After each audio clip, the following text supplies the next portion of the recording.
नमस्कार, आप देख रहे हैं नेशनल भारत न्यूज। आपके साथ मैं हूं राशि। आइए शुरुआत करते हैं बुलेटिन की।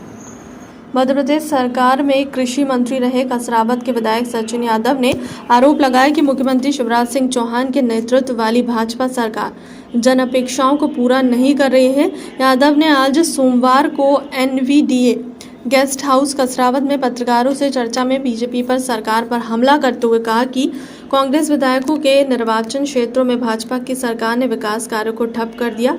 कसरावत विधानसभा क्षेत्र में भी भाजपा सरकार ने स्वीकृत विकास कार्यों को ठप कर दिया। इन्हें पूरा करने के लिए मैं लगातार संघर्षरत हूं। विधायक सचिन यादव ने पत्रकारों को बताया कि कृषि मंत्री रहते हुए मैंने कसरावत में 2,51,21,145 रुपए की लागत से एक कौशल विकास केंद्र की स्वीकृति प्रदान की, जिसका शिलान्यास और भूमि पूजन भी किया गया। अब भाजपा की सरकार ने किसानों की बेरोजगार युवा संतानों के रोजगार मुखी प्रशिक्षण के लिए स्थापित किए जा रहे इस कौशल विकास केंद्र की स्थापना को ठंडे बस्ते में डाल दिया। मैंने नवीन कृषि महाविद्यालय की स्थापना के लिए प्रयास किए। स्वीकृति की कार्रवाई अंतिम चरण में थी। कांग्रेस की सरकार को गिराकर भाजपा की सरकार ने सत्तारूढ़ होने के बाद इस मंजूरी की कार्रवाई को ठंडे बस्ते में डाल दिया। यह कृषि महाविद्यालय निमाड़ का पहला खुलने वाला कृषि महाविद्यालय था। जिस प्रकार से 15 महीने के शासनकाल के दौरान हमने कसरावत विधानसभा क्षेत्र के लोगों को विभिन्न योजनाओं के माध्यम से हमने सौगात देने का काम किया, लेकिन दुर्भाग्य यह है कि आज जो वर्तमान में जो सरकार पिछले दरवाजे से बैठी हुई, जिसने विधायकों की खरीद फरोख्त करके सत्ता में तो बैठ गए, लेकिन जो जन भावनाएँ हैं उन जन भावनाओं के अनुरूप ये सरकार काम नहीं कर रही है। और उसी का दुष्परिणाम है कि आज हमारी कसरावत विधानसभा की जितनी विभिन्न योजनाएं हमने हमारे शासनकाल में स्वीकृत कराने का काम किया था, वो सारी योजनाओं को ठंडे बस्ते में डालने का काम आदरणीय साथियों किया है। मैं जब कृषि मंत्री था तो मैंने 12 महत्वपूर्ण सड़कें हमारे इस क्षेत्र के किसानों के लिए हमने मंजूर कराई थी, और उस योजना में लगभग सारी प्रक्रिया पूर्ण हो चुकी थी। निविदाएँ हो गई थी, एजेंसियाँ फाइनल हो गई थी। चूँकि मूल विभाग हमारा मंडी विभाग था, लेकिन जो क्रियान्वयन एजेंसी थी वो PWD थी। उस PWD विभाग को हमने लगभग 21 करोड़ रुपए हमें ट्रांसफ़र करने का काम भी आदरणीय साथियों किया था। सिर्फ काम शुरू होना था, लेकिन इस बीच जो सत्ता परिवर्तन हुआ और सत्ता परिवर्तन होने के आज लगभग 2.5 साल होने में आ रहे हैं। इन 2.5 सालों में उन योजनाओं को जो लोगों से जुड़ी हुई योजना थी, उन योजनाओं को ठंडे बस्ते में डालने का काम आदरणीय साथियों किया। इन योजनाओं को विधानसभा में उठाया था आपने, वहाँ का क्या संतोषजनक जवाब मिला या संतुष्ट है आप?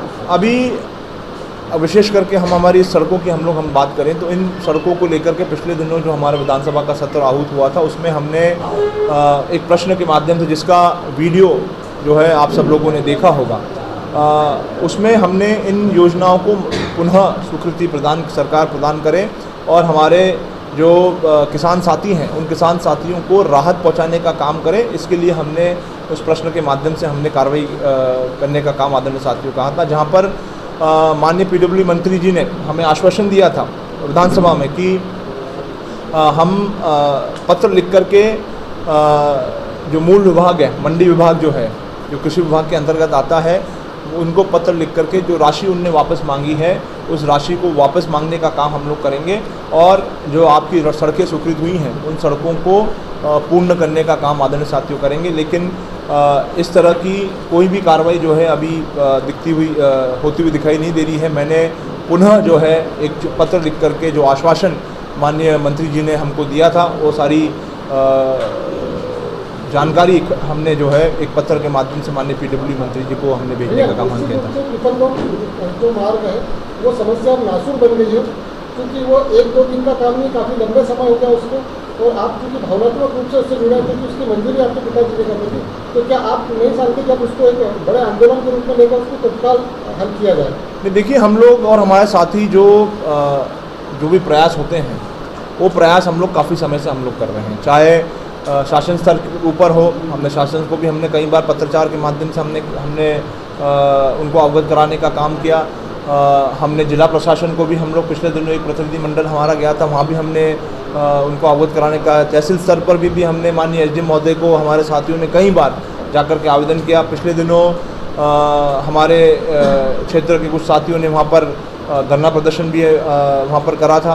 तो ये लगातार जो है हम लोग इस महत्वपूर्ण विषय को, इस महत्वपूर्ण सड़क को लेकर के, यहाँ तक कि एनटीपीसी को, क्योंकि एनटीपीसी जो है अगर देखा जाए तो मूल रूप से अगर कोई जिम्मेदार है तो वो एनटीपीसी है, क्योंकि एनटीपीसी के जो भारी वाहन हैं जिनको हम सामान्य भाषा में कैप्सूल कहते हैं, वो भारी 70-80 टन के जो है वाहन जो है उस पर चल रहे हैं, और जिसके कारण जो है आज ये स्थिति हुई है। हमने पिछले दिनों एसडीएम साहब से अनुरोध करके वहाँ पर भारी वाहनों का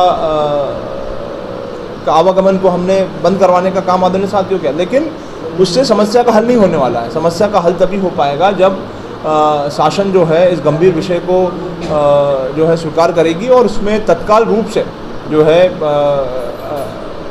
कार्रवाई करते हुए इस महत्वपूर्ण रोड को पूर्ण करने की दिशा में उसको इसके टेंडर करवाने का काम आदरणीय साथियों करें। हम यहाँ तक कि सीआरपीएफ जो सेंट्रल रिजर्व फंड होता है, उस सेंट्रल रिजर्व फंड को भी हमने प्रस्ताव बना करके भेजा है, लेकिन आज दिनांक तक कोई कार्रवाई होते हुए हमको दिखाई नहीं दी गई।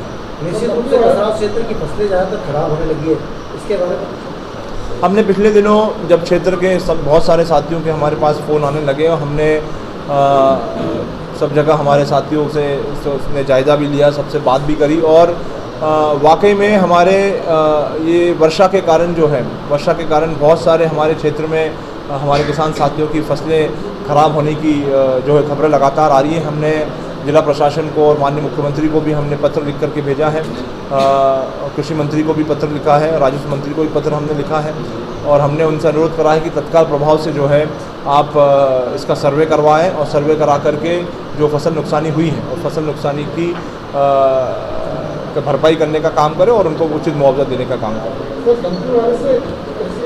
किसान